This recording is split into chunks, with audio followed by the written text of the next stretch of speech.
தமிழ்நாட்டினுடைய பொருளாதார வரலாற்றில் இதுவரை நேர்ந்திருக்காத மிகப்பெரிய நெருக்கடி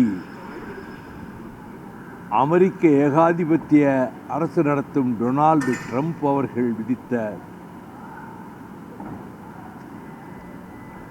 இந்திய பின்னலாடைகள் அதனுடைய உற்பத்தி தலைநகரமாக இருக்கக்கூடிய திருப்பூரிலே தயாராகும் பின்னலாடைகள் தொழிலுக்கும் வேளாண் தொழிலுக்கும் பால் உற்பத்தி தொழிலுக்கும் பெரும் பாதிப்பு ஏற்படுகின்ற விகிதத்தில் 25 விழுக்காடு வரி விதிப்பை 50 விழுக்காடாக உயர்த்தி இருக்கக்கூடிய அநீதியை எதிர்த்து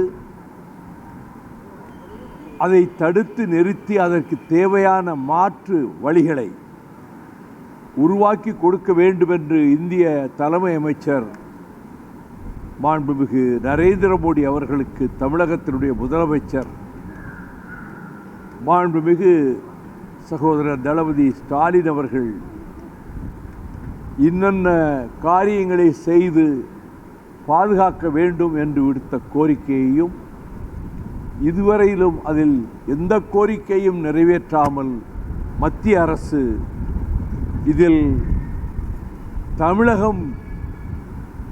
தமிழகத்தினுடைய பொருளாதார முதுகெலும்பு நொறுக்கப்பட்டால் நமக்கென்ன என்கிற விதத்திலே செயல்படுவதை கண்டித்து நேற்று திருப்பூரில் மதச்சார்பற்ற ஜனநாயக கூட்டணியினுடைய சார்பில் திராவிட முன்னேற்றக் கழகத்தின் தலைமையில் அதில் அங்கம் வகிக்கின்ற கட்சிகள் அனைத்தும் சேர்ந்து நெருப்பாக குதித்த வெயிலில் பல்லாயிரக்கணக்கானவர்கள் தொழிலாளர் தோழர்கள் தாய்மார்கள் ஆலைகளிலே பின்னலாடை ஆலைகளிலே நூற்பாலைகளிலே பணியாற்றும் சகோதரிகள் திரண்டிருந்து அது மிக வெற்றிகரமாக அந்த அனல் வாயும் வெயிலிலும் 3.5 மணி நேரம் நடைபெற்றது.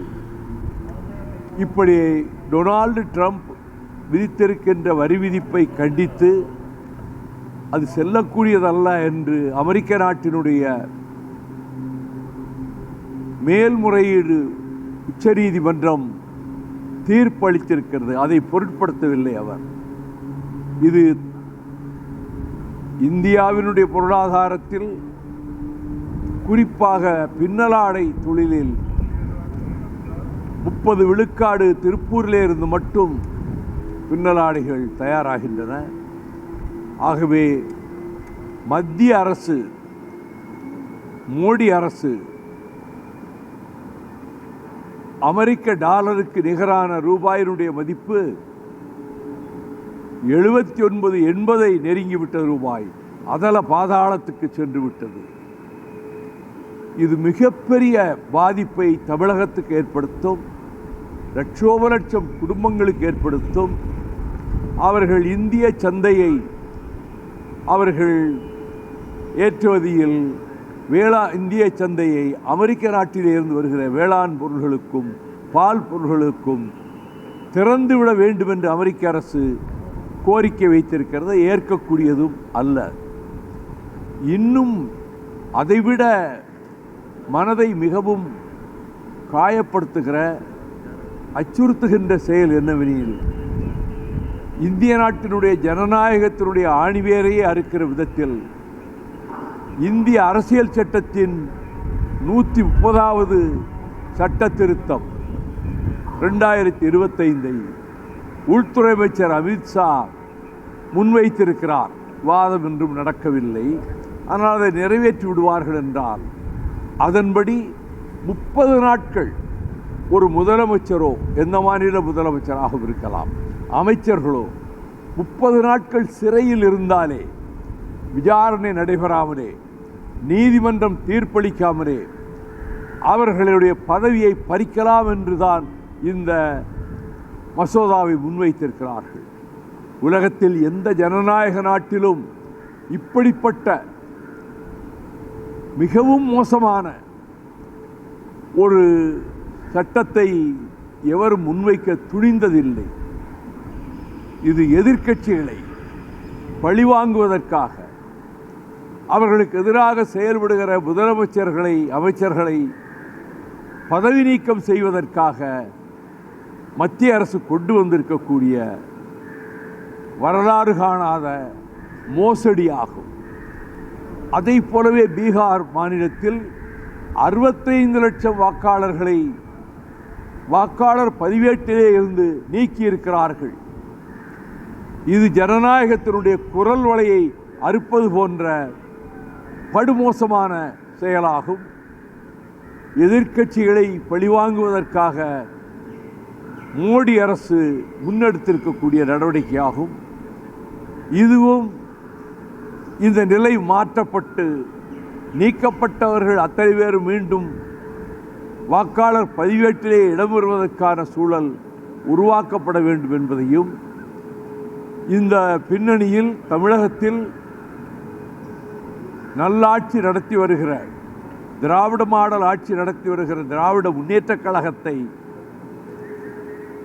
அண்மையிலே இந்தியாவினுடைய உள்துறை அமைச்சர் மாண்புமிகு அமித்ஷா அவர்கள் குறிப்பிடும்போது, திராவிட முன்னேற்றக் கழகத்தை வேரோடு பிடுங்கி எறிய வேண்டும் என்று சொல்லியிருக்கிறார். ஒரு உள்துறை அமைச்சர் அரசியல் ரீதியாக பேசும்போது, அமைச்சராக அல்ல, ஒரு அரசியல் கட்சி பிஜேபி மேடையில் பேசும்போது நாம் ஒரு கட்சியை தோற்கடிக்க வேண்டும் என்று பேசலாம். அது ஜனநாயகத்திலே நடக்கக்கூடியதுதான். நாம் இந்த தேர்தலில் இந்த கட்சியை தோற்கடிப்போம், ஆளுங்கட்சியை தோற்கடிப்போம் என்று சொன்னால் அது ஒரு அரசியல் ரீதியான பேச்சாக கருதலாம். ஆனால் ஒரு நூற்றாண்டு கால பின்னணியை கொண்டிருக்கக்கூடிய திராவிட இயக்கத்தை தந்தை பெரியார், பேரறிஞர் அண்ணா, டாக்டர் கலைஞர், எண்ணற்ற, அது மட்டுமல்ல எண்ணற்ற பேர் தங்கள் உயிர்களை கொடுத்து உதிரம் சிந்தி உருவாக்கி கட்டி காப்பாற்றப்பட்ட திராவிட இயக்க கோட்டையை தகர்க்க வேண்டும், வேரோடு பிடுங்கி எறிய வேண்டும் என்ற சொல்லை பயன்படுத்தியிருப்பது மிகவும் கண்டனத்துக்கு உரியதாகும். இமயமலை வேண்டுமானாலும் அமித்ஷா அசைத்து பார்க்கலாம் அவர்கள் சர்க்காரில், அது நடக்காது. நான் உதாரணத்துக்கு சொல்கிறேன். ஆனால் தமிழ்நாட்டில் இந்த மண்ணில், திராவிட பூமியில் ஒரு இயக்கத்தையே, திராவிட இயக்கத்தையே வேருடன், வேரடி மண்ணுடன் பிடுங்கி எரிந்து விடுவோம், எரிந்துவிட முயற்சிக்க வேண்டும் என்று சொன்னது மீண்டும் என்னுடைய பலத்த கண்டனத்தை உள்துறை அமைச்சருக்கு நான் தெரிவித்துக் கொள்கிறேன்.